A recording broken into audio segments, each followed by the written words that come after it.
అన్నిటికంటే ముఖ్యమైన విషయం దాశరథిలో మనం గుర్తించాల్సిన విషయం, ఆయన గొప్ప పండితుడు. ఆయన పర్షియన్ సాహిత్యాన్ని చదివిన పద్ధతి, ఇంగ్లీష్ని చదివిన పద్ధతి,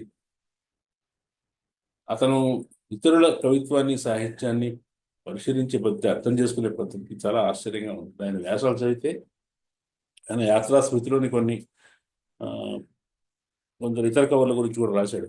రాసిన వాటిని చదివితే, ఆయన అబ్జర్వేషన్స్ చూస్తే ఆయనలో గొప్ప విమర్శకుడు కూడా ఉన్నాడు. ఆ విమర్శ అనేది కేవలం పరిశీలన వచ్చే విమర్శ కాదు, పాండిత్యం వల్ల వచ్చే విమర్శ కూడా ఉంది.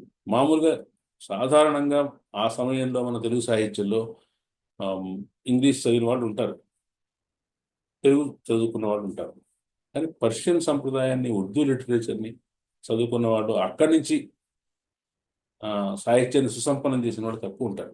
మనం ఎప్పుడు కూడా భారత్ మన కవిత్వమైన ప్రభావాలు ఏంటి అంటే పాశ్చాత్య ప్రభావాలు చూస్తాం.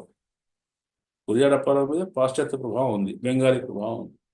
మరి తెలుగులో, మరి తెలంగాణలో మొదటి కథకుల్లో ఒకరైన మాడవాడి హనుమంతరావు మీద ఏ ప్రభావం ఉంది? ఆయన మీద ప్రేమచంద్ ప్రభావం ఉంది. ప్రేమచంద్ ఎవరు? ఉర్దూ రైటర్. ఇలా తెలంగాణలో సహజంగానే ఉర్దూ ప్రభావం ఉంటుంది, ఉర్దూ సాహిత్య ప్రభావం ఉంటుంది.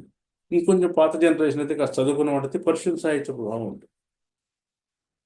కాబట్టి ఆ ప్రత్యేకత, ఆ తెలంగాణకు సంబంధించిన పరిమళం అనేది ఆయన సాహిత్య జీవితంలో ఆశాంతం ఆయన ప్రత్యేకంగా నిలిపింది. అట్ ద సేమ్ టైం ఆయనకు తెలుగు సాహిత్యంలో ఉన్న పాండిత్యం, ఆయనకు తెలుగు సాహిత్యంలో, ఆయనకు తెలుగు కవిత్వంలో ఉండే భావుకత్వం, భిన్నమైన భావుకత్వం, ఆ భిన్నమైన భావుకత్వం ఆయన సినిమా కవుల్లో విశిష్టమైన కవిగా ఇచ్చి మొత్తం తెలుగు వాళ్ళకి ఆంధ్రప్రదేశ్లో ఆయన ప్రత్యేకమైన కవిగా నిలబెట్టి